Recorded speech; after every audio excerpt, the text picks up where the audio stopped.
Section 1.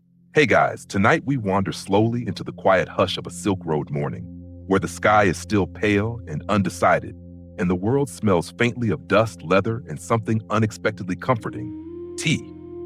You're standing at the edge of a caravan camp, watching merchants move like sleepy shadows, tying knots, checking bundles, whispering prices before the sun fully wakes up.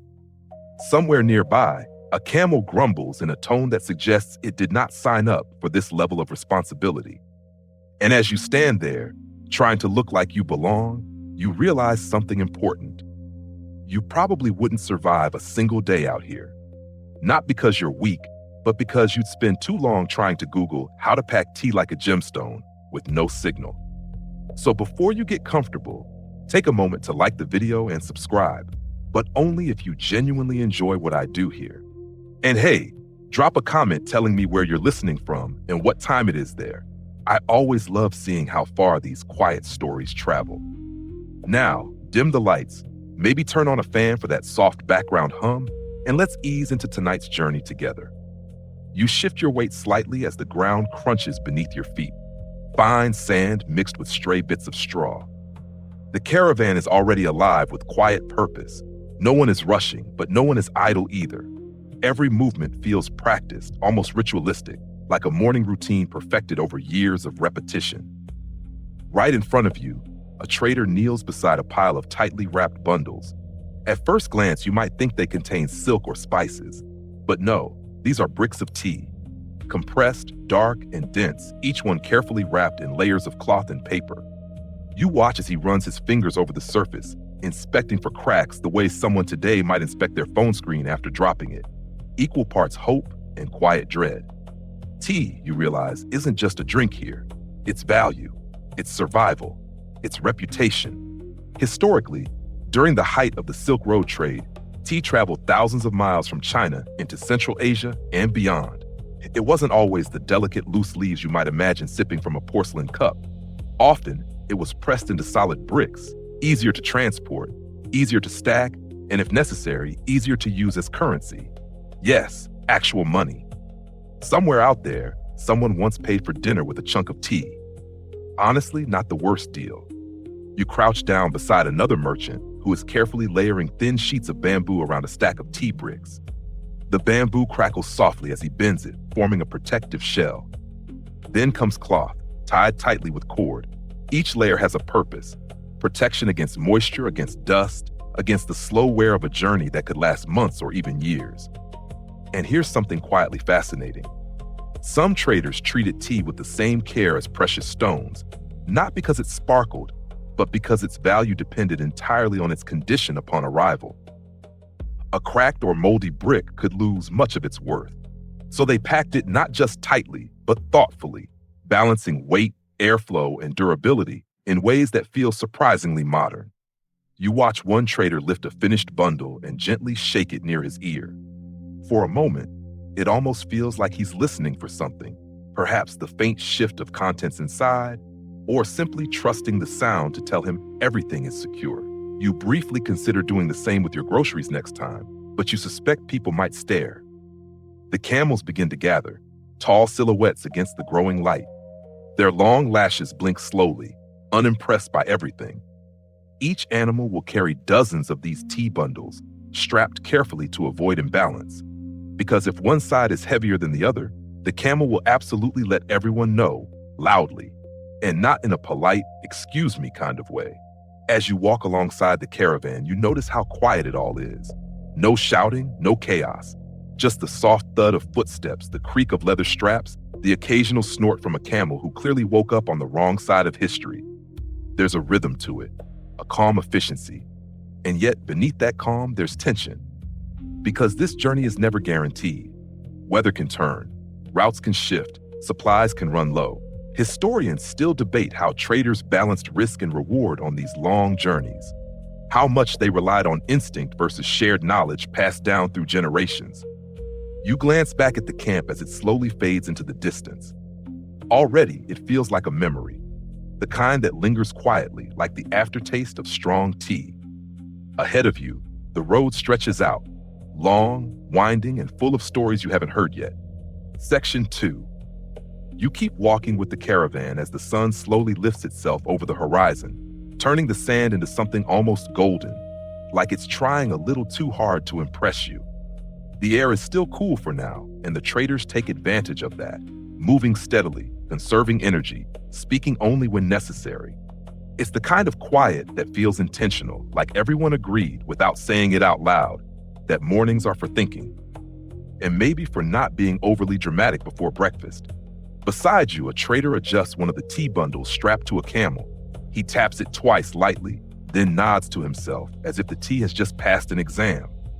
You're starting to notice that these small gestures, tapping, listening, adjusting, are everywhere. Nothing is left to chance. Because out here, even tea has responsibilities. And that's when it really settles in. This tea you're traveling with isn't just cargo, it's currency. Historically, along parts of the Silk Road, especially in regions like Tibet and Central Asia, tea bricks were used as a form of money. Not metaphorically, literally.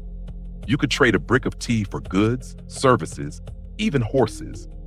Imagine paying your rent today by handing over a stack of compressed tea and hoping your landlord appreciates subtle, earthy notes.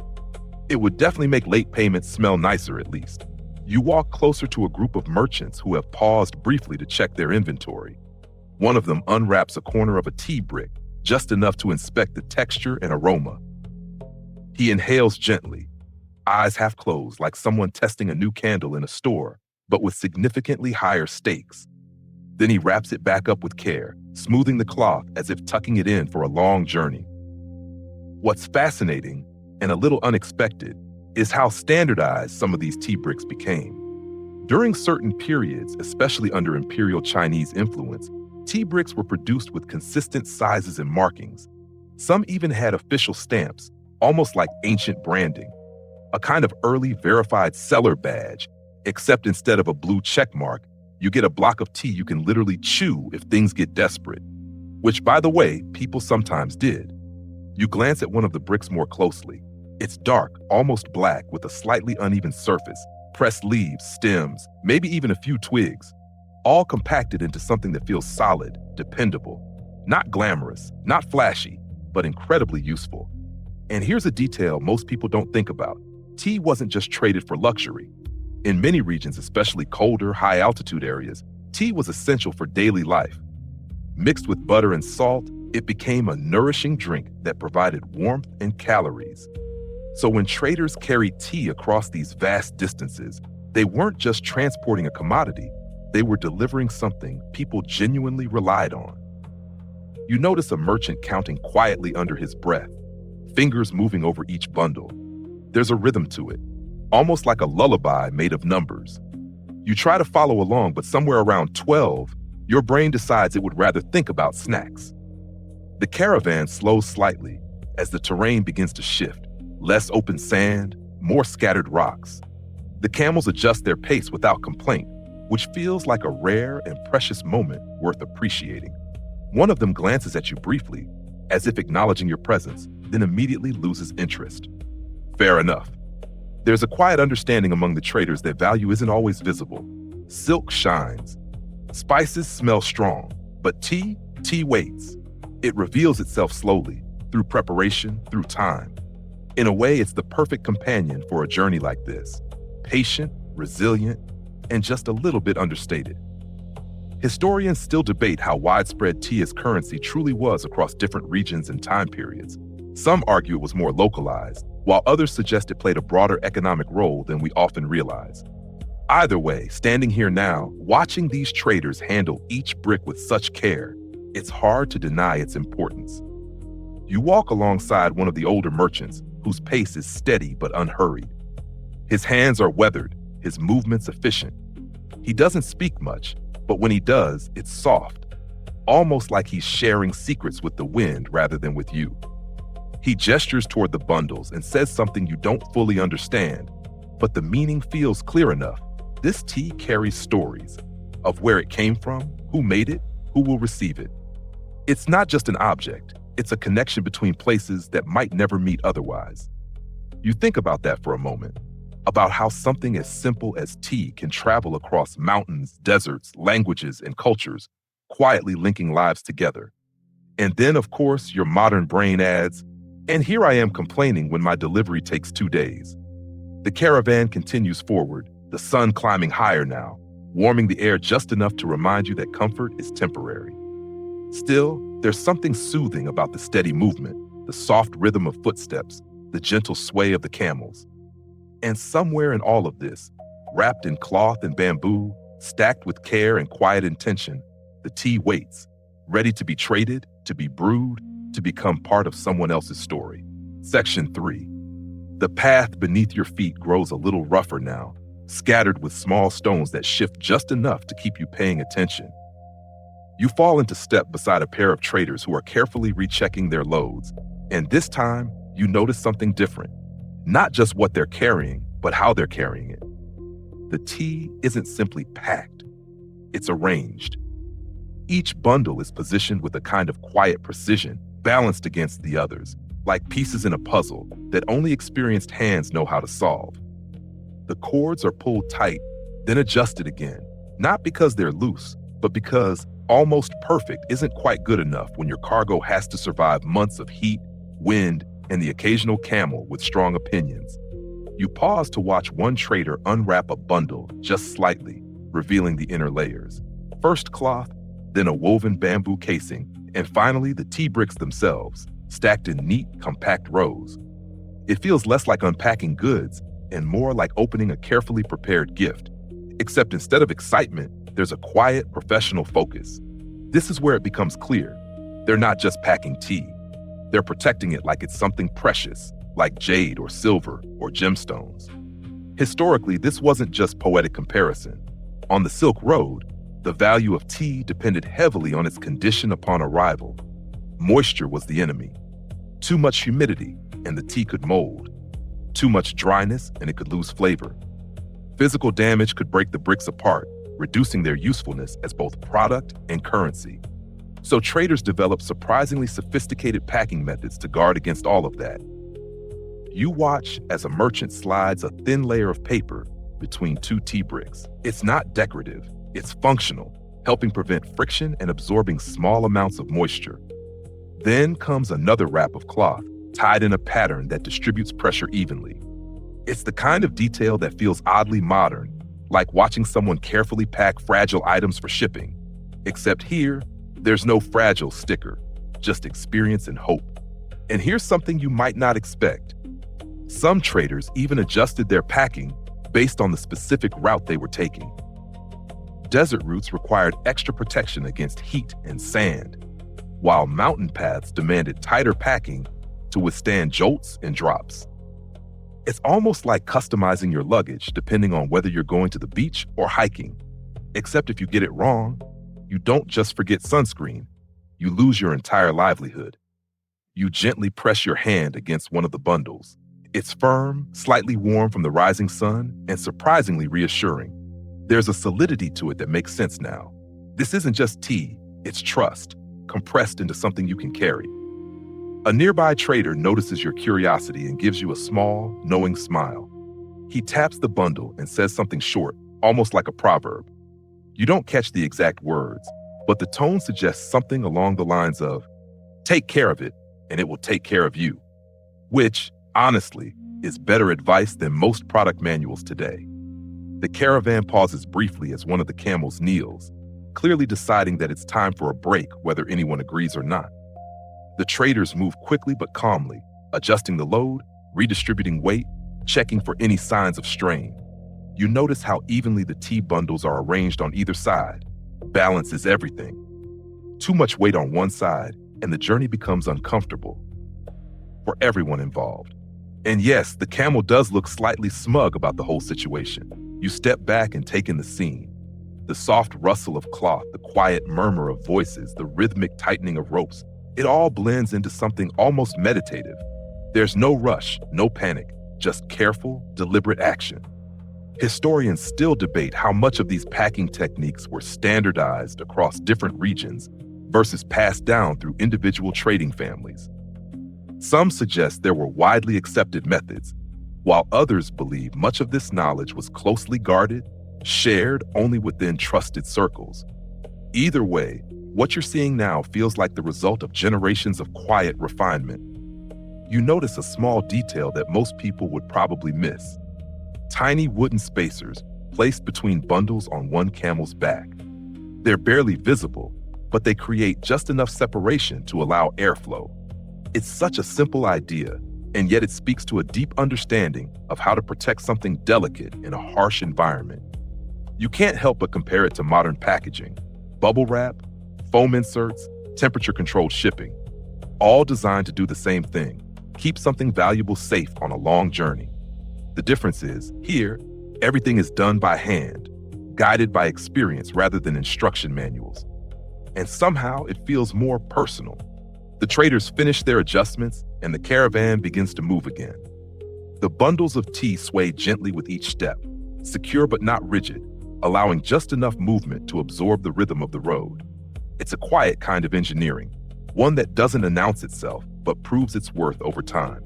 You walk alongside them, feeling the steady pace settle into your body. There's something calming about it: the predictability, the care, the sense that every detail has been considered. And as you glance at the tea bundles once more, you realize they really do resemble something more than just goods. Not flashy like jewels, not rare in the same way, but just as carefully handled, just as deeply valued. Because out here, on this long, quiet road, what matters isn't how something looks. It's how well it survives the journey. Section 4. The road begins to stretch wider now, opening into a long ribbon of pale earth that seems to drift endlessly toward the horizon. You settle into the steady rhythm of walking, your steps syncing almost unconsciously with the soft, deliberate pace of the caravan. The tea bundles sway gently on either side of the camels, like quiet pendulums marking time in a world that doesn't check clocks. A breeze moves across the land, carrying with it the dry scent of sand and something faintly herbal, perhaps a trace of tea escaping from one of the tightly wrapped bricks. You imagine the aroma slipping through layers of cloth and bamboo, stubbornly refusing to stay completely contained. Even when packed like treasure, tea still finds a way to remind the world it exists. Ahead of you, the caravan begins to form a longer line. The traders instinctively adjust their positions, spacing themselves out to match the terrain. This isn't random, it's a practiced formation. Too close, and the camels might crowd each other. Too far, and communication becomes difficult. It's a balance, like everything else out here. You glance at the camels more closely now. Each one carries not just tea, but the weight of the journey itself. Their long legs move with a kind of effortless patience, hooves pressing into the earth with a soft, steady thud. They don't rush, they don't hesitate. They simply continue. Historically, camels, especially Bactrian camels with their two humps, were essential to Silk Road trade. Their ability to endure extreme temperatures, carry heavy loads, and travel long distances with minimal water made them the perfect companions for routes that crossed deserts and mountains alike. Without them, much of this trade simply wouldn't have been possible. You watch as one camel turns its head slightly, giving you a look that feels oddly judgmental. It's hard to tell if it's assessing you or just contemplating existence. But either way, you feel like you've been politely evaluated and found mildly confusing. The traders walk alongside their animals, occasionally reaching up to adjust a strap or check a bundle. There's a quiet partnership here, human and animal moving together, each relying on the other in ways that don't need to be explained out loud. And then there's the route itself. The Silk Road wasn't a single road, despite the name. It was a network of paths, branching and reconnecting across vast distances, linking cities, cultures, and landscapes that might otherwise never meet. Some routes cut through scorching deserts where the heat shimmered like a mirage. Others climbed into high mountain passes where the air thinned and every step felt just a little heavier. You begin to notice subtle changes in the terrain. The way the ground slopes gently upward, the scattered rocks becoming more frequent, the distant outline of hills starting to take shape. It's not dramatic, but it's enough to remind you that this journey is constantly shifting. A trader near you points ahead, speaking quietly to another. You catch only fragments, but the tone suggests familiarity. This is a route they've taken before. There's comfort in that, even if the road itself never stays exactly the same. Here's something quietly intriguing. Traders often chose their routes based not just on distance, but on factors like political stability, availability of water, and the reputation of certain stops along the way. A slightly longer path might be preferred if it offered safer passage or more reliable trading opportunities. It's a bit like choosing a longer drive today because the shorter route has terrible traffic, except here, traffic might involve bandits or unpredictable weather. Historians still debate how traders shared information about these routes. Some believe there were informal networks of knowledge, stories exchanged at caravanserais, advice passed between trusted contacts. Others suggest that certain routes and strategies were closely guarded, kept within families or trading groups to maintain an advantage.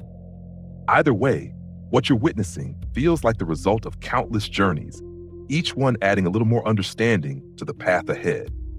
The sun climbs higher now, and the warmth begins to settle into your shoulders. It's not uncomfortable yet, but it's a gentle reminder that the day will grow more demanding. The traders adjust their head coverings, pulling fabric across their faces to shield against dust and glare. You consider doing the same, but your modern instincts are still stuck somewhere between, "This is fascinating," and "Where is the nearest air-conditioned cafe?" A soft bell chimes from one of the camels, a small metal piece tied near its harness. The sound is light, almost musical, and it repeats with each step, an accidental rhythm that blends into the quiet hum of the caravan. It's strangely soothing, like a distant wind chime that decided to go on an adventure. You fall into step beside another merchant, younger than the others, who walks with an easy confidence. He glances at you briefly, then at the tea bundles, as if checking that everything is still in place. There's a sense of responsibility there, but also something else. Pride, maybe. Carrying tea like this isn't just work. It's a role, one that connects him to a much larger story. You think back to the careful packing you saw earlier, the layers, the balance, the quiet attention to detail. All of it matters even more now as the caravan moves deeper into the journey. Every bump, every shift in terrain tests those decisions. And yet there's no anxiety in the air, just focus. The road continues to unfold ahead of you, steady and unhurried. The camels move, the traders walk, the tea travels, wrapped, protected, and quietly valuable. And somewhere in the distance, beyond what you can see, there are markets waiting, conversations waiting, cups waiting to be filled. But for now, it's just this moment. The soft sound of footsteps, the gentle sway of bundled tea, and the long, patient road stretching forward. Section 5.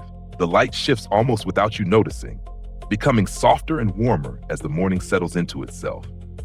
The caravan doesn't stop, but its pace relaxes just slightly, as if even the road understands that this is a time for steadiness rather than urgency. You find yourself thinking less about where you're going and more about how everything feels, the quiet rhythm, the muted colors, the faint scent of tea that still lingers like a secret in the air. Ahead, the terrain smooths out again, and the traders begin to talk a little more. Not loudly, never loudly, but in low, measured tones that drift back to you in fragments. Names of places, mentions of weather, a brief, almost amused comment about a camel that once refused to cross a perfectly ordinary patch of ground. You get the sense that, out here, even small stories are worth keeping. As the caravan continues, one of the older merchants gestures for a brief pause. Not a full stop, just a moment to check, to breathe, to reset. You follow as they gather near a slightly elevated patch of earth, where the breeze moves more freely. And then, almost without ceremony, one of them unwraps a small portion of tea. Not from the main cargo, those remain sealed untouched, but from a separate pouch carried for moments like this. The leaves are looser, less compressed, meant for immediate use rather than trade.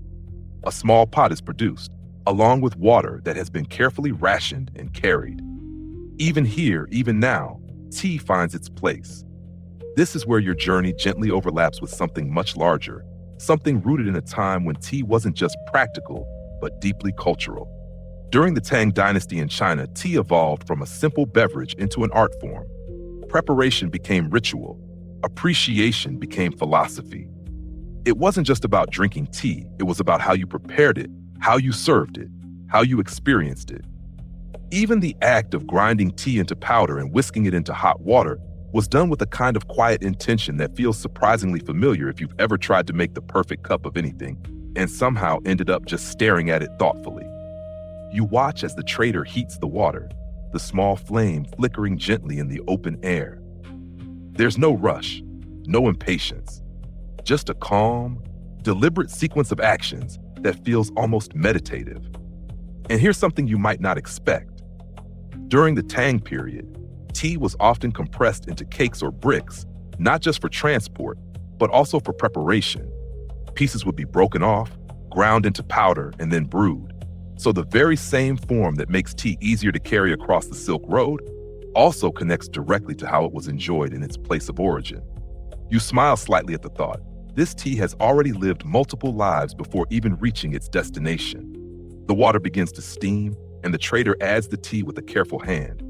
The aroma rises slowly, subtle at first, then more present. It's earthy, warm, grounding. Not flashy, not overwhelming, just steady like everything else on this journey. You're handed a small cup. It's simple, unadorned, and warm against your fingers. You take a cautious sip, half expecting something dramatic, but instead it's gentle, quietly rich. The kind of flavor that doesn't demand attention, but rewards it if you offer it. And for a moment, everything else fades just a little. The sound of the wind softens. The movement of the caravan pauses. Even the camels seem to agree that this is a moment worth respecting, although one of them still manages to make a low, unimpressed noise just to stay consistent. You glance at the others as they drink. There's no ceremony in the formal sense, no elaborate gestures or strict rules, but there is a shared understanding. This is more than just hydration. It's a pause, a connection, a reminder of where this journey began. Historians still debate how much Tang Dynasty tea culture directly influenced the practices of traders along the Silk Road. Some believe that elements of the ritual traveled with the tea itself, subtly shaping how it was perceived and consumed in distant regions. Others suggest that while the product moved, the deeper cultural aspects remained more localized. Either way, sitting here now, it feels like some part of that tradition has quietly followed the tea across time and distance. You take another sip, slower this time. The warmth spreads gently, settling into your chest like a quiet reassurance.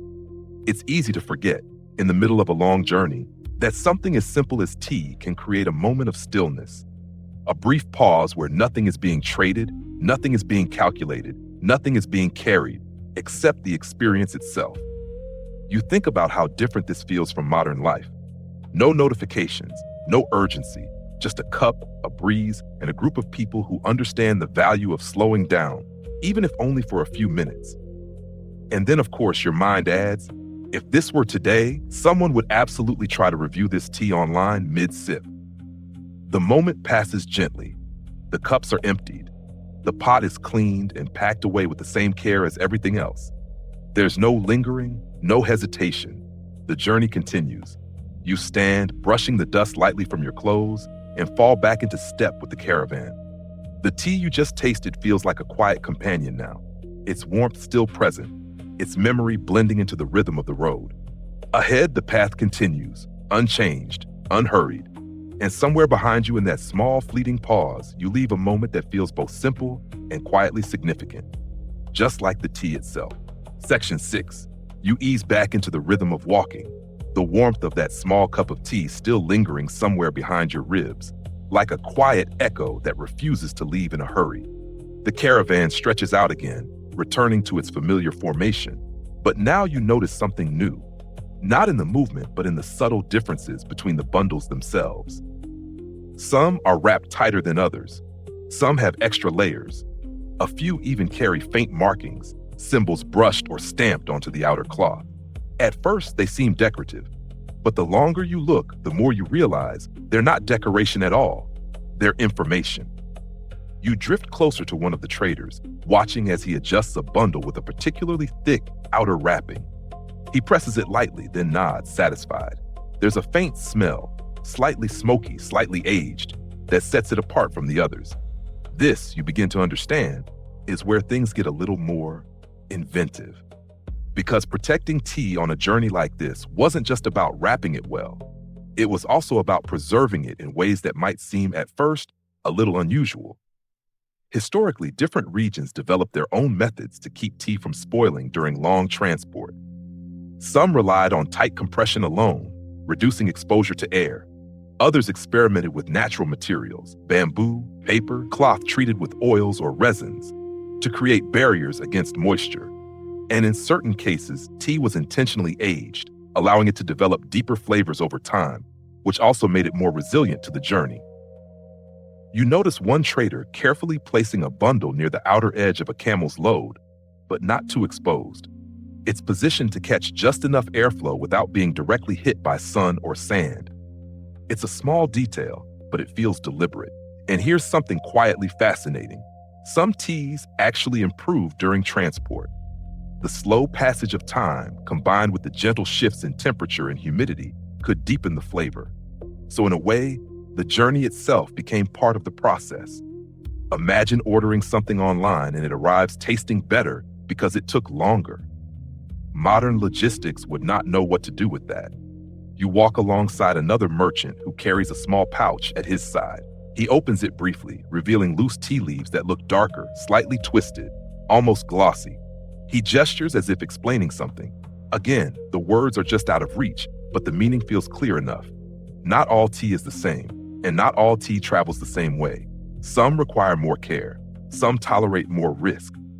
Some, like people, just need the right conditions to do their best work. You smile at that thought, then immediately imagine trying to explain your own ideal conditions to a Silk Road trader. Yes, I perform best with stable Wi-Fi and snacks. You're not entirely sure that would translate. The caravan slows briefly as the path narrows between low rocky outcrops. The camels adjust, stepping more carefully now, their loads shifting slightly with each movement. You notice how the bundles absorb these small jolts, the layers of wrapping doing exactly what they were designed to do: protect, cushion, adapt. There's a quiet elegance in it. Historians still debate how much experimentation went into these preservation techniques versus how much was simply tradition passed down over generations. Some argue that traders were constantly refining their methods, learning from each journey. Others believe that many of these practices remained largely unchanged, trusted because they had already proven themselves. Either way, what you're seeing now feels like a blend of both, knowledge shaped by time, but still responsive to the moment. A soft gust of wind moves through the caravan, lifting the edges of cloth and carrying with it a mix of scents, dust, leather, and that faint, persistent note of tea. It's never overwhelming, never sharp, just present enough to remind you what all of this is for. You glance at one of the more heavily wrapped bundles again, noticing how its outer layer has been reinforced with an extra binding of cord. It looks almost overprotected, like someone who brought 3 jackets just in case. But out here, just in case isn't overthinking. It's survival. And then there are the stories. You overhear a brief exchange between 2 traders, something about a past journey where a sudden storm soaked part of their cargo. Some of the tea was lost, ruined by moisture. But some of it, surprisingly, developed a different flavor, one that later became desirable in certain markets. It's the kind of accidental discovery that feels both frustrating and strangely lucky. You can't help but think, somewhere out there, a mistake became a tradition. The caravan emerges from the rocky path, returning to more open ground. The movement smooths out again, the camels settling back into their steady pace. The traders adjust their loads one last time, checking for any signs of wear or imbalance. Everything holds. You take a deep breath, letting the quiet settle around you once more. There's something deeply reassuring about the way these people move through uncertainty, not by eliminating it, but by preparing for it, adapting to it, and occasionally even learning from it. And as you walk alongside them, surrounded by bundles of tea that have been packed, wrapped, and preserved with such care, you begin to see it differently. Not just as something to be traded, but as something that carries time within it. Time and patience and a quiet understanding that not everything needs to arrive quickly to arrive well. Section 7. The day stretches on in that unhurried way you're starting to get used to, where time feels less like something measured and more like something gently carried along with you. The caravan continues forward, steady as ever, but there's a subtle shift in the air now, something quieter, more cautious. You notice it first in the way the traders speak. Their voices drop slightly, conversations becoming shorter, more purposeful. It's not fear exactly, more like awareness. The kind that settles in when you know the road ahead has stories of its own. You drift closer to a pair of merchants walking side by side. One of them glances back briefly, scanning the path behind you. Not suspicious, just attentive. It's a small gesture, but it tells you something important. Not everything that travels this road is as predictable as tea. Because where there is value, there is always interest. And sometimes, that interest comes in less friendly forms. Historically, the Silk Road wasn't just a network of trade. It was also a place of secrets, competition, and the occasional quiet attempt to take what wasn't freely offered.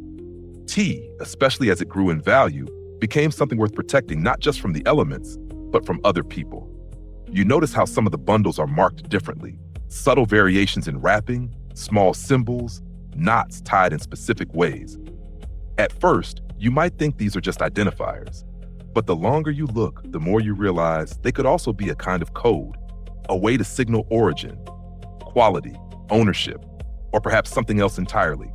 There are stories, softly told, rarely written, about traders who went to great lengths to protect their knowledge of tea. Not just how it was packed, but where it came from, how it was processed, which routes were safest.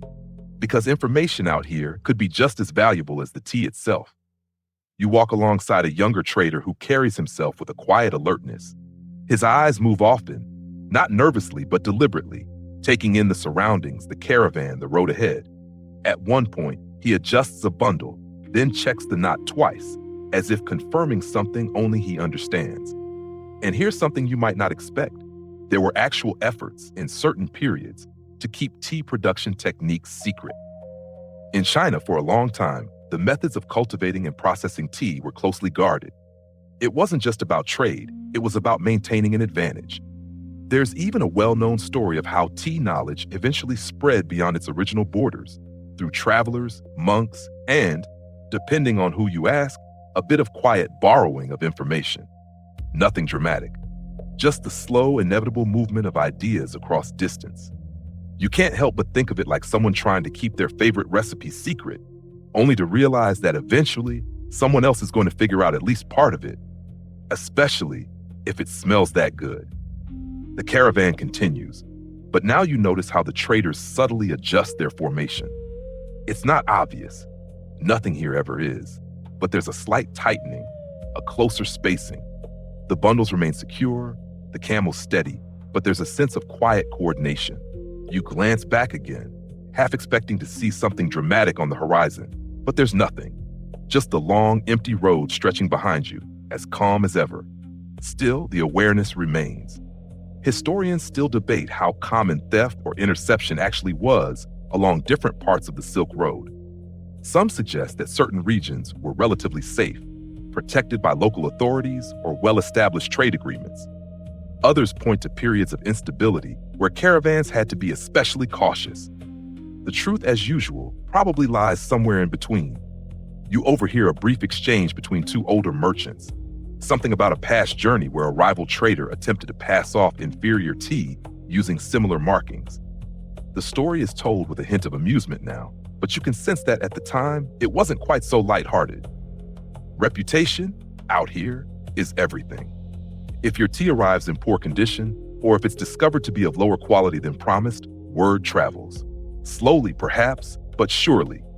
And once that trust is lost, it's not easily regained. You look again at the bundles, at the careful wrapping, the precise knots, the subtle markings. Each one represents not just a product, but a promise. And promises, like tea, have to be handled with care. A camel lets out a low, drawn-out sound that feels like commentary on the entire situation. You glance over, and it stares back at you with the same calm indifference as before. If it knows anything about trade secrets, it's definitely not sharing. The sun begins its slow descent, the light softening once more. Shadows stretch longer across the ground, and the air cools just enough to feel noticeable. The caravan doesn't stop, but there's a gentle shift in pace, preparing, perhaps, for the evening to come. You walk on, the quiet awareness still present, but no longer heavy. Just part of the journey now, like everything else. And as you move forward, surrounded by bundles of tea packed like precious stones, you begin to understand something subtle but important. It's not just the tea that's being protected, it's the knowledge, the trust, the quiet agreements that keep this long, winding road alive. Section 8. The light continues to soften, turning everything a shade gentler, as if the world itself is preparing to lower its voice. You feel the caravan begin to ease, not stopping yet, but gradually unwinding from the steady push of the day. The camels slow first, their steps becoming more deliberate, their shadows stretching long across the ground like quiet companions that have finally caught up. Ahead, you notice a shift in the landscape. A cluster of low greenery appears where moments ago there was only dust and stone. It's subtle at first, just a hint of life, but as you draw closer, it becomes unmistakable. An oasis. Not the dramatic kind you might imagine from paintings or movies, with exaggerated palm trees and sparkling pools that look suspiciously staged. No, this is quieter, real. A patch of green held gently in the arms of an otherwise dry world. A place that doesn't announce itself but simply exists. Patiently, the caravan begins to gather, naturally converging toward this point. There's no rush, no sudden excitement, just a shared understanding. This is where you pause. You step onto slightly softer ground, the texture changing beneath your feet. There's moisture here, real, tangible moisture, and the air carries a different scent now. Fresher, cooler, still faintly touched by tea, because of course it is. The traders move with a calm familiarity, guiding the camels to rest, loosening straps, checking loads. You watch as the bundles of tea are carefully adjusted, not removed entirely, but given space to breathe. Even at rest, the care doesn't stop. And here, in this quiet pause, something else begins to happen. Trade. Not in the loud, bustling way you might expect. There are no shouting matches, no dramatic exchanges. Instead, it's soft conversations, measured gestures, goods revealed slowly. A trader from another caravan approaches, carrying items wrapped in cloth, spices perhaps, or textiles. There's a brief exchange of greetings, respectful and unhurried. You notice how the tea bundles are presented, not all of them, just a few. Enough to show quality, to invite interest.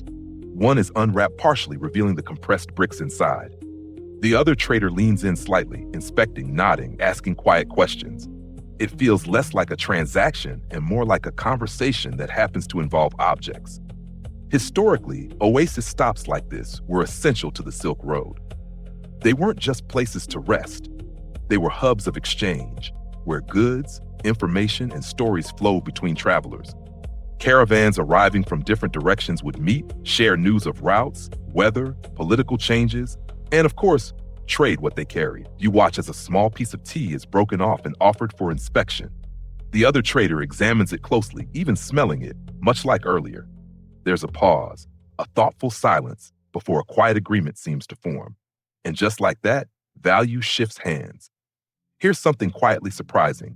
In some oasis markets, tea could be exchanged not just for goods, but for services, guides, protection, access to certain routes. It wasn't always a direct trade.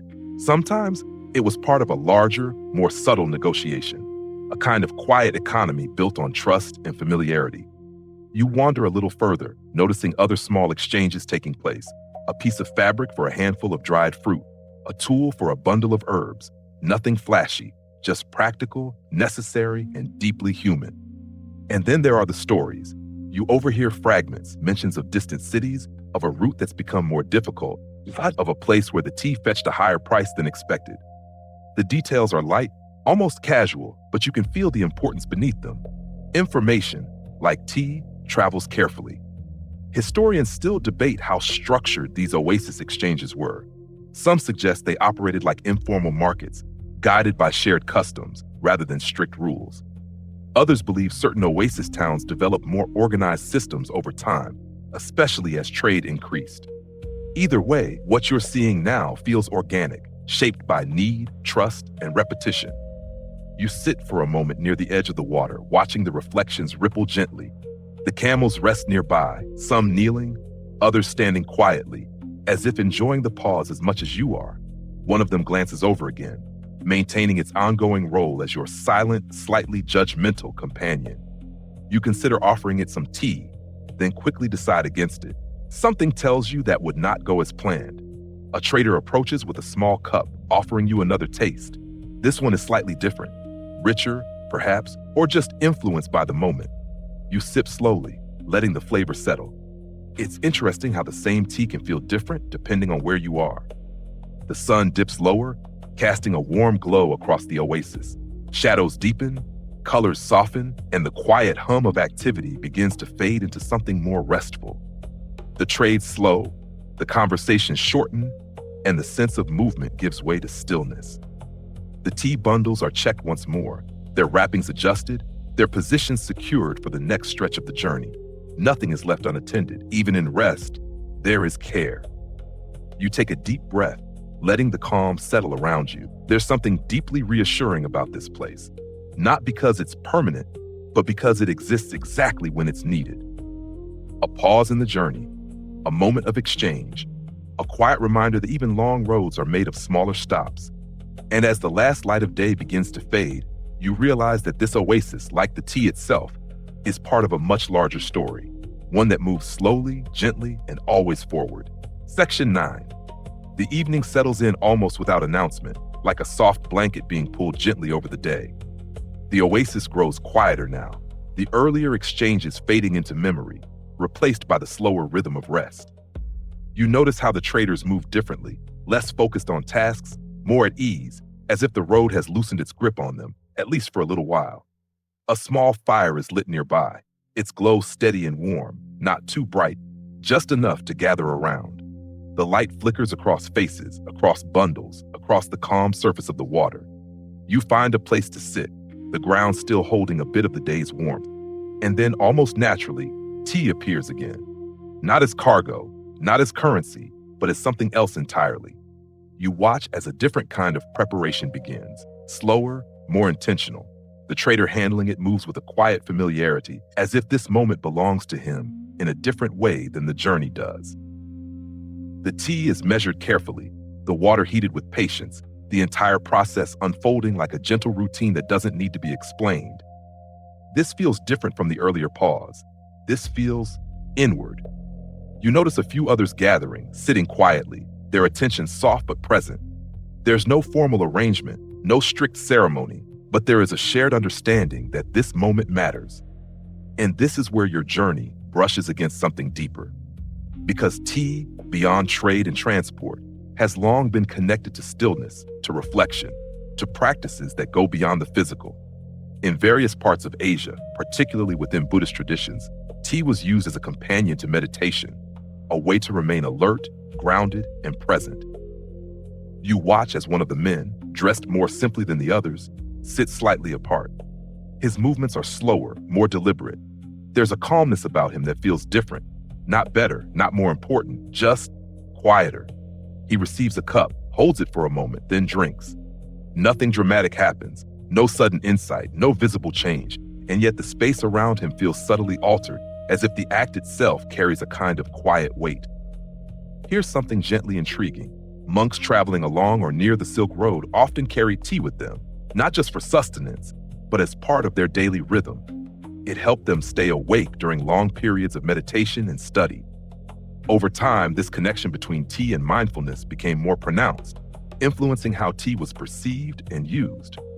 You take your own cup again, holding it a little longer this time before drinking. The warmth feels familiar now, almost expected. You notice how your breathing slows slightly, how the sounds around you soften, not because they've disappeared, but because you're paying attention differently. A camel shifts nearby, letting out a quiet sigh that feels oddly in tune with the moment. You glance over, half smiling. Even it seems calmer now, or maybe you're just imagining that everything is part of the same gentle rhythm. The fire crackles softly, sending small sparks into the darkening air. The traders speak in low tones, their conversations blending into a kind of background hum. No one is in a hurry to fill the silence. And then for a moment, there is silence. Not empty, just still. You sit with it, the cup warm in your hands, the taste of tea lingering lightly. It's not about the flavor anymore, it's about the pause. Historians still debate how directly Buddhist tea practices influence the broader cultures along the Silk Road. Some suggest that while the spiritual aspects remained mostly within monastic communities, The general appreciation for tea's calming qualities spread more widely. Others believed the influence was more subtle, woven into daily habits rather than formal rituals.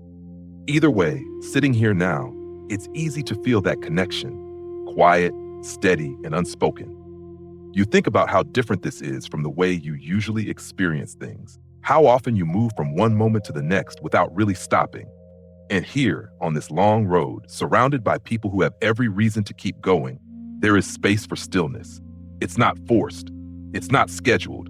It just happens. You take another sip, slower now, letting the warmth settle again. The tea has cooled slightly, but it's no less comforting. If anything, it feels more familiar, less like something you're discovering, more like something you've always known. The fire burns lower, the light dimming, the shadows deepening. One by one, the traders begin to settle, some lying back, others remaining seated, eyes half closed. The tea is finished, the cup set aside, but the feeling remains.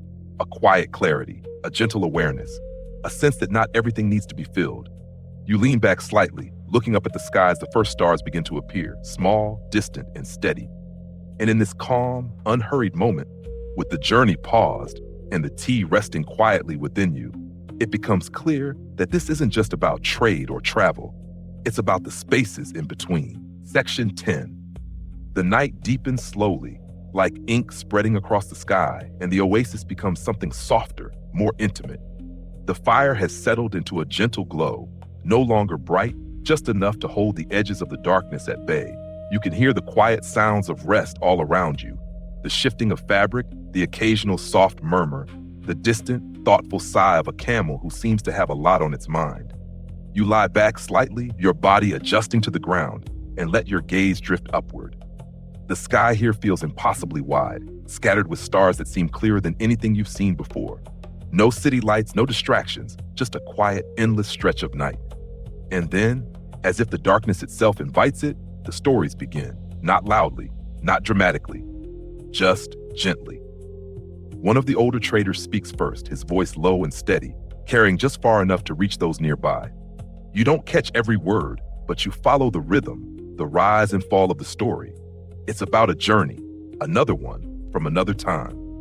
A caravan caught in an unexpected storm, forced to rely on memory and instinct to find their way back. There's no urgency in the telling, no dramatic pauses or exaggerated tones, just a calm unfolding of events, like someone remembering rather than performing. You notice how the others listen, not interrupting, not reacting too strongly, just present. Occasionally, someone adds a detail, a small correction, or a quiet agreement. The story becomes shared, shaped by multiple voices, but held together by a single thread. And this, you realize, is another kind of exchange. Not goods, not tea, but experience. Historically, the Silk Road wasn't just a network for trade. It was a pathway for stories, ideas, and knowledge. Travelers carried more than what was visible.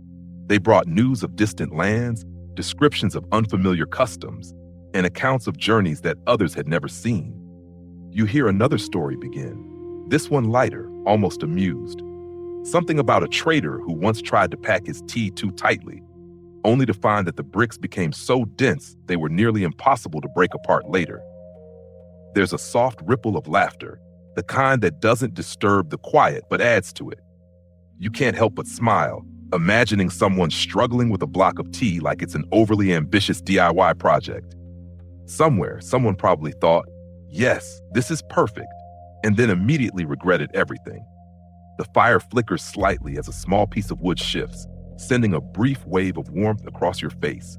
The air is cooler now, but not cold, just enough to make the closeness of the group feel comforting. You notice how the tea bundles, even at rest, remain carefully positioned nearby, not scattered, not forgotten, always within awareness. Even in storytelling, the responsibility doesn't disappear, it simply becomes quieter. Here's something quietly interesting. Many of the stories shared along the Silk Road weren't written down at the time. They lived in memory, passed from person to person, shaped by each retelling. Some may have changed over time, details shifting slightly, perspectives blending. Others may have remained surprisingly consistent, preserved through repetition. Historians still debate how accurate these oral accounts were. Some believe they offer valuable insights into daily life and travel conditions. Others caution that memory can be unreliable, influenced by time and personal experience. But perhaps accuracy isn't always the point. Sometimes the value lies in the sharing itself. You turn your head slightly, watching the faces around the fire. The expressions are calm, reflective. No one is trying to impress. No one is rushing to speak. The stories come when they come, and they end when they end. Another trader begins to speak, this time about a distant city, one known for its markets, where tea was traded alongside silk, spices, and things you've never heard of. He describes the sounds, the colors, the way the air felt different. You find yourself picturing it, even though you've never been there. It's strange how easily your mind follows. A camel lets out a soft, almost sleepy sound, as if contributing its own version of a story. You glance over and see it resting more fully now, its long neck relaxed, eyes half closed. For once, it looks less judgmental and more contemplative. You consider that a small victory. The stories continue, some longer, some just brief moments shared and then released into the night. There's no need to remember everything, just enough to carry forward. You feel your own thoughts slowing, matching the pace of the voices, the rhythm of the fire, the quiet presence of the caravan at rest. The day feels distant now, its details softened, its movement replaced by stillness. And yet the journey doesn't feel paused. It feels held. Like everything that has happened, every step, every bundle of tea, every careful knot and quiet exchange is resting here, together in this moment. You take a slow breath, the air cool and calm, and let it settle. The stories fade gradually, not ending so much as dissolving into the quiet. The fire dims further, the last embers glowing softly. Around you, the caravan sleeps, and somewhere within that stillness, the tea rests too, packed, protected, waiting patiently for the road to begin again. Section 11. The night passes in that quiet, unmeasured way, and before you fully realize it, the sky begins to lighten again. Just slightly at first, a pale shift at the edge of the world. You wake slowly, not to noise, but to the gentle return of movement. A soft rustle here, a low murmur there, the faint sound of fabric being adjusted and straps being checked. The oasis, so still and reflective just hours ago, begins to release the caravan back into the journey. You sit up, brushing a bit of dust from your sleeve, and take a moment to notice how everything resumes, not abruptly, but naturally, like a continuation rather than a restart. The tea bundles are already being inspected, their wrapping smooth, their positions adjusted with the same quiet care as before. Nothing has been forgotten. The camels rise one by one, stretching their long legs, shaking off the stillness of the night. One of them lets out a sound that feels like a reluctant acknowledgement of the day ahead. You nod in quiet agreement. Mornings are difficult, even on ancient trade routes. As the caravan prepares to move again, you notice a subtle difference in the air. Not just the coolness of early morning, but something else. A shift in direction, perhaps. Or maybe just the sense that the journey is entering a new phase, because the tea you're traveling with is about to reach new lands. You fall into step as the caravan leaves the oasis behind, the greenery fading once more into the distance. The road stretches forward, familiar and unfamiliar at the same time. And gradually, almost without announcement, the cultural landscape begins to change. You hear it first in the language, new sounds, different rhythms. The traders exchange greetings with others they pass, and the words feel distinct, shaped by a different place. You see it in the clothing too. Variations in fabric, in color, in the way garments are wrapped and worn. The tea remains the same, but everything around it begins to shift. Historically, as tea moved westward along the Silk Road, it entered regions like Central Asia and the Middle East, where it was gradually introduced into local customs.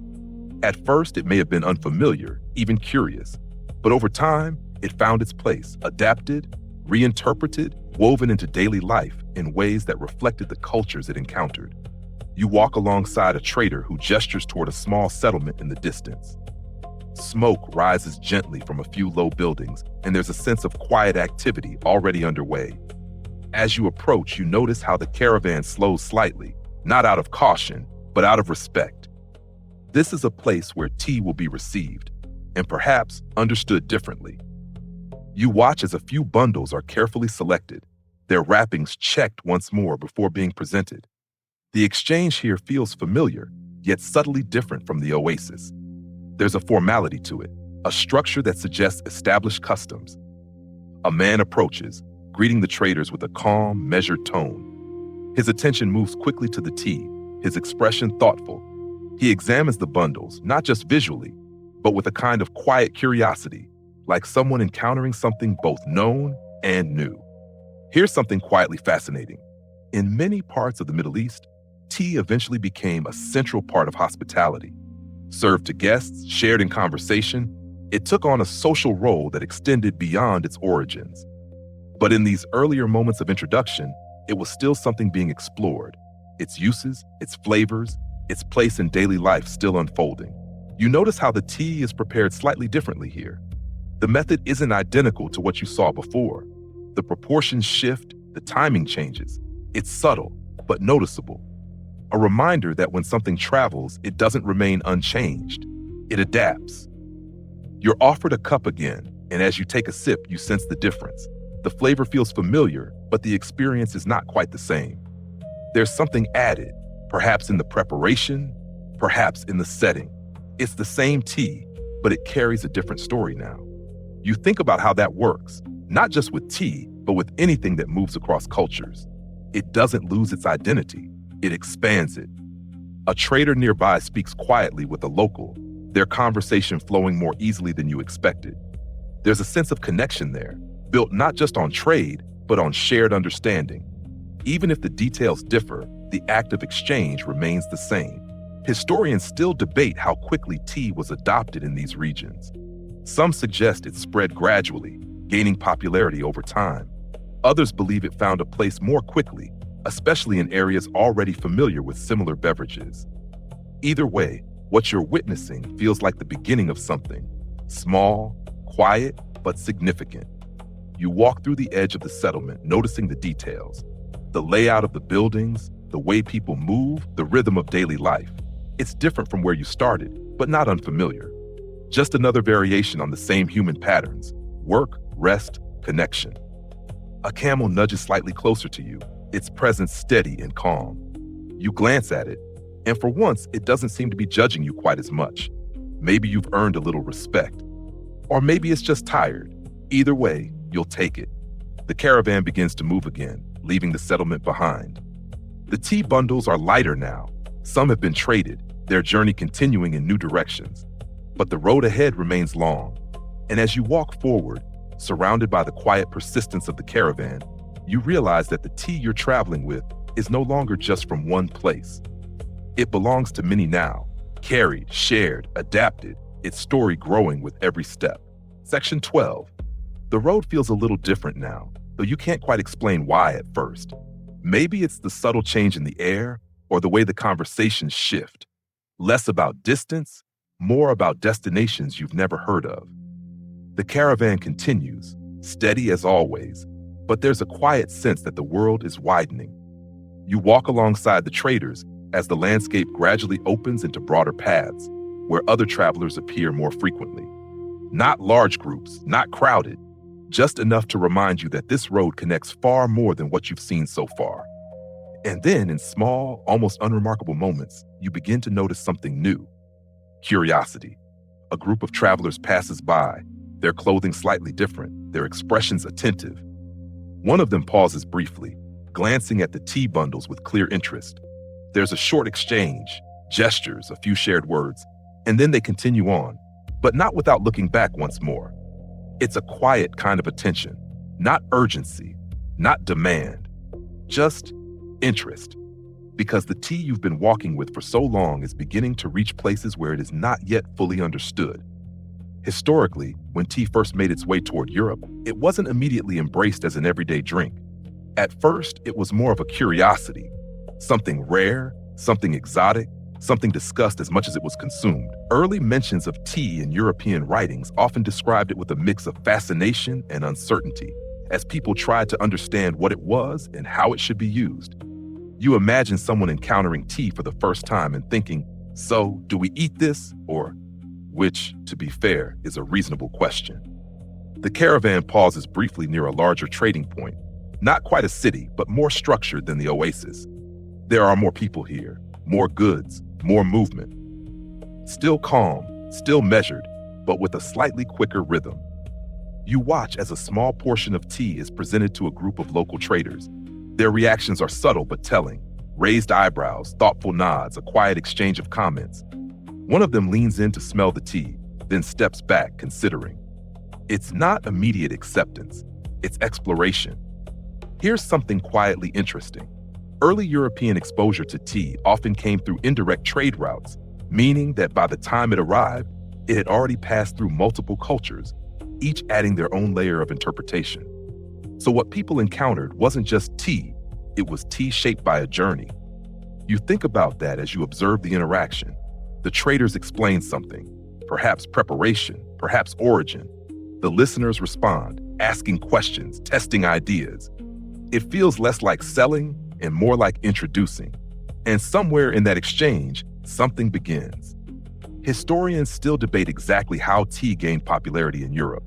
Some point to its association with trade networks and elite circles, while others highlight its gradual integration into daily habits over time. But in moments like this, quiet introductions, small exchanges, you can almost see the beginning of that process. You wander slightly to the side, watching as other goods are traded nearby. Fabrics, tools, small decorative items, each with their own story, their own journey. And among them, the tea sits quietly, not demanding attention, but receiving it anyway.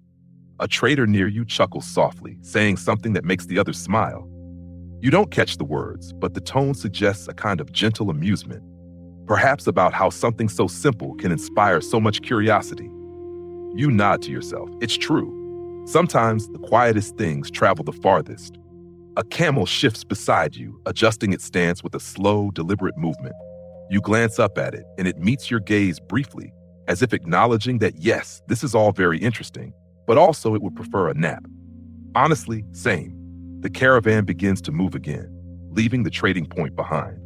The tea bundles are slightly fewer now, their presence lighter but no less important. Each one that remains carries the same careful wrapping, the same quiet promise. And each one that has been traded carries that promise forward into places you may never see. You walk on, the road stretching ahead, the rhythm returning once more. There's something comforting about it now, something familiar. The steady pace, the soft sounds, the gentle sway of the journey. You think about the people who will eventually receive this tea, how they'll prepare it, how they'll taste it, how they'll begin to make it their own. And you realize that this journey isn't just about moving something from one place to another. It's about what happens when it arrives, the way it's understood, the way it's adapted, the way it quietly becomes part of something new. The sun begins to lower again, the light softening just as it did before. Another day nearing its end, another stretch of road behind you. And still the tea travels on. Section 13. The evening returns once more, gently folding itself over the road like a familiar routine you no longer question. The light softens, the air cools, and the caravan eases into a slower rhythm again. But this time, something feels slightly different. Not in the movement, but in the feeling beneath it. You've been walking with these traders for a while now, long enough that the patterns are no longer new, long enough that the quiet has become something you understand. And in that quiet, you begin to notice the people more clearly, not just as part of the caravan, but as individuals, each with their own pace, their own habits, their own small, consistent ways of moving through the journey. You walk beside one of the older traders again, the one whose hands always seem to know exactly what to do. He adjusts a strap, checks a bundle, then pauses for just a moment longer than necessary, as if remembering something. There's a story there, not one that's being told out loud, but one that's present all the same. Because while the Silk Road is often remembered for the goods it carried, silk, spices, tea, it was also shaped by the people who traveled it. And many of them, despite their essential role, remain unnamed, their lives woven quietly into the larger story without ever standing at the center of it. You watch as a younger trader laughs softly at something, his voice light, easy. Another walks a little apart, more reserved, his attention focused on the path ahead. One hums quietly under his breath, a tune you don't recognize but somehow feels familiar. These are not famous figures, no grand titles, no recorded biographies, and yet without them, none of this would exist. Historically, the lives of everyday traders along the Silk Road are not always well documented. We know about the routes, the goods, the empires that influenced them, but the individuals who carried those goods across vast distances often remain in the background. Their experiences, their routines, their small decisions, these are harder to trace. Historians still debate how much we can truly know about these traders. Some rely on scattered records, travel accounts, and archaeological findings to piece together a picture. Others suggest that much of their daily lives will always remain just out of reach, known only through fragments. And yet, walking here with them, it doesn't feel like they're missing. It feels like they're simply quiet. You notice how one trader carefully unwraps a small personal item from his pack, a piece of cloth, worn but neatly folded. He looks at it briefly, then wraps it again, returning it to its place. It's a simple action, but it carries weight, a reminder that even on long journeys, people carry pieces of home with them. You think about what you would bring if you were here for months, maybe years. Something small, probably. Something that doesn't take up space, but still means something. Then you imagine trying to explain your choice. Yes, I brought this because it reminds me of my favorite playlist.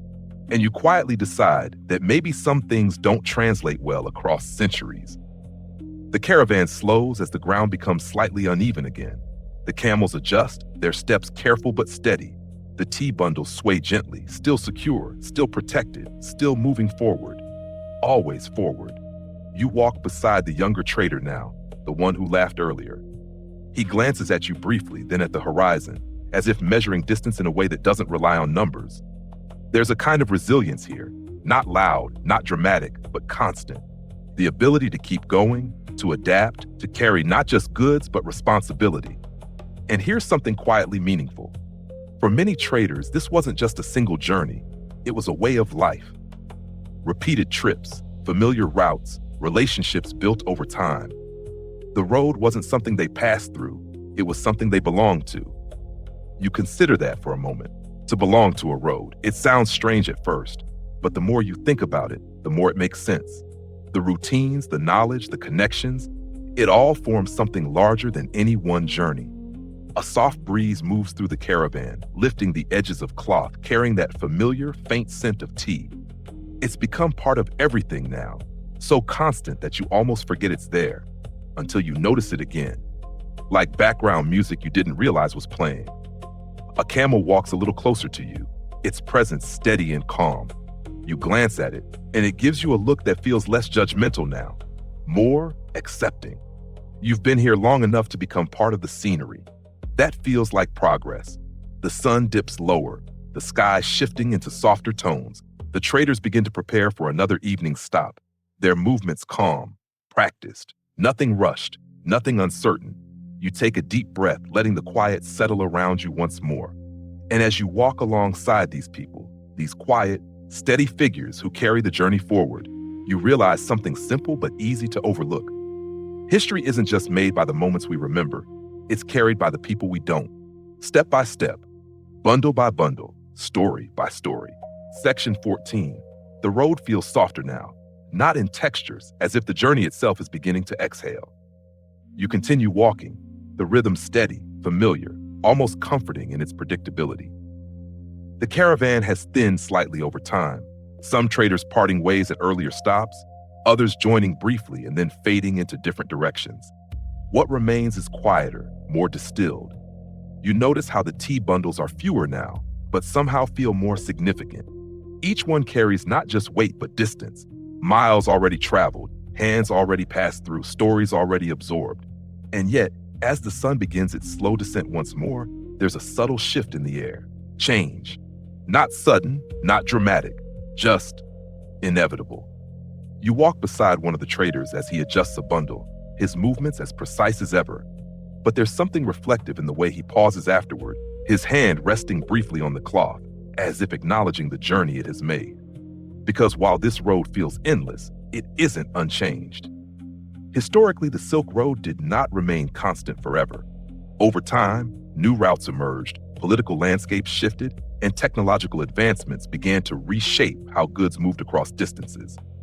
Maritime trade routes, ships carrying cargo across seas, gradually became more prominent, offering alternatives that were sometimes faster, sometimes safer. You imagine the moment someone first suggested, "What if we put all of this on a boat instead?" And how that must have sounded both brilliant and slightly suspicious.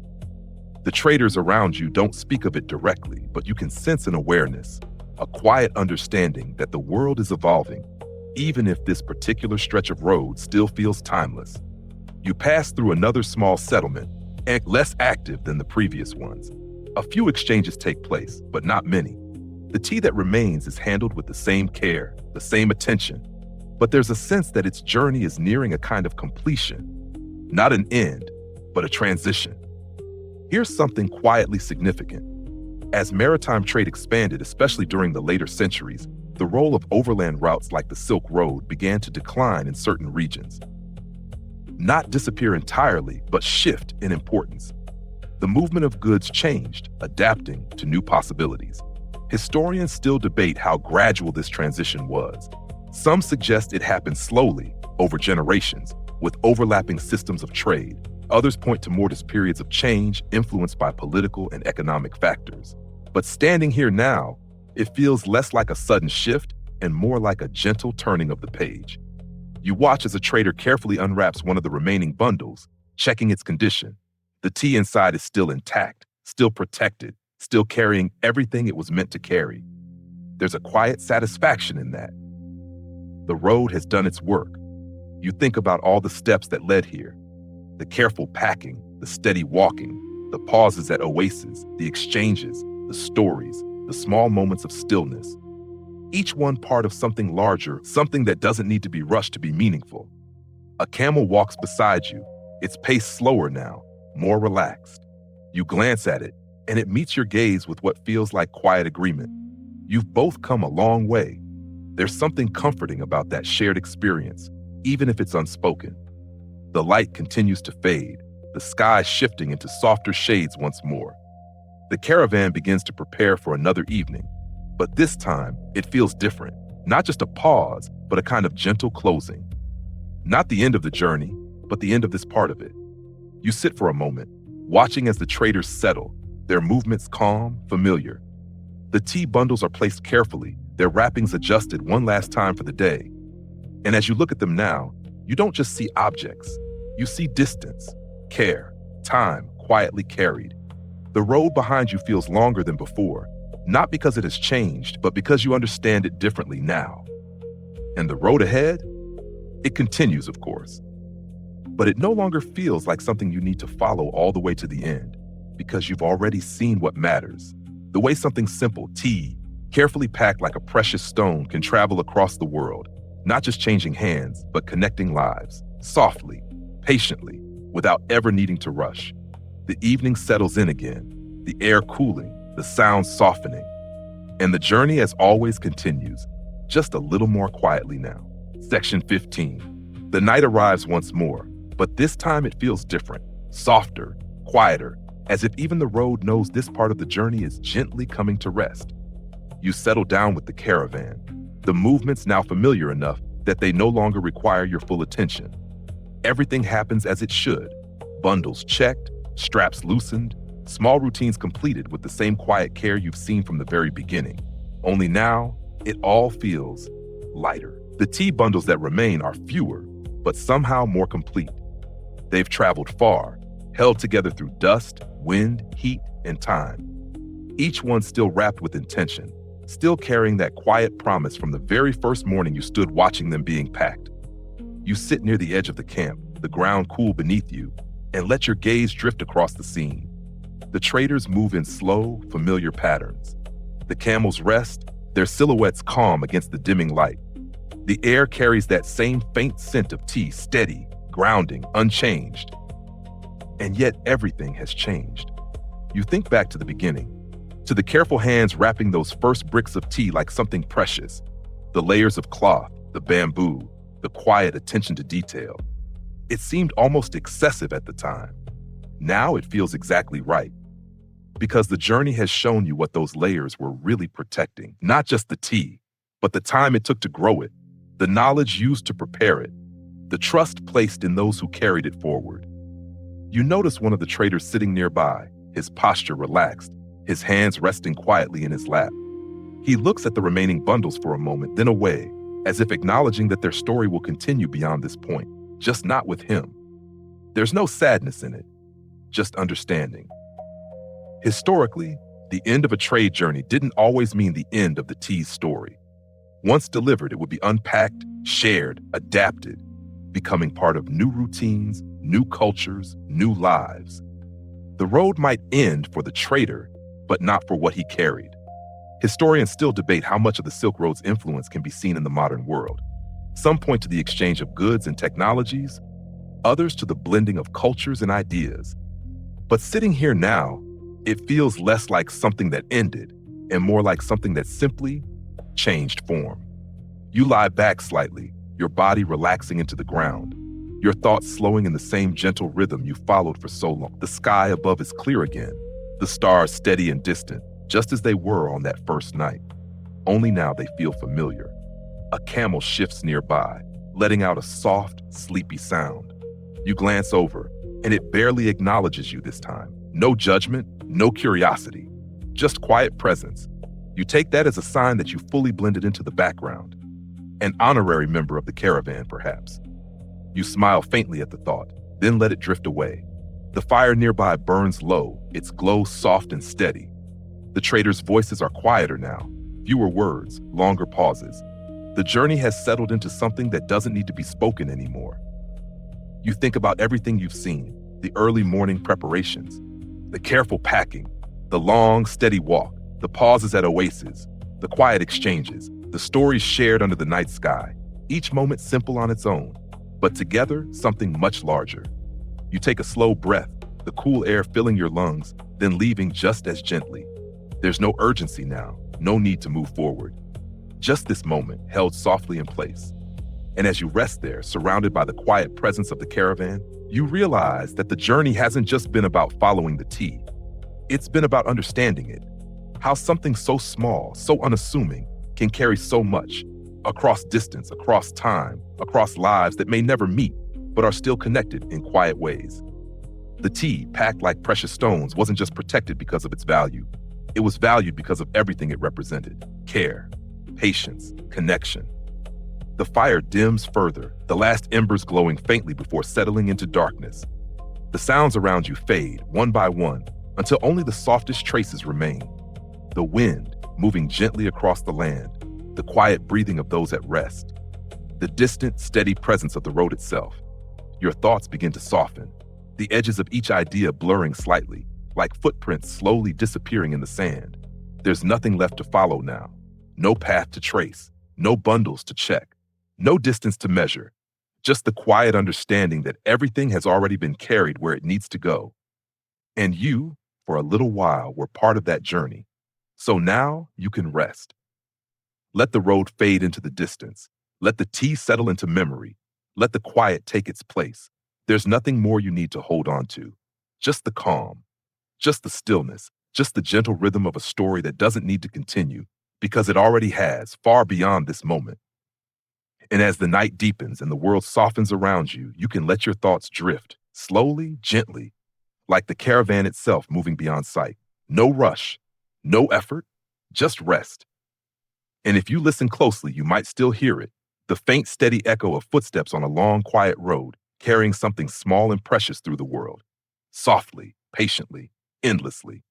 Open quote, open quote, open quote, end of script. Sweet dreams, close quote, close quote, close quote.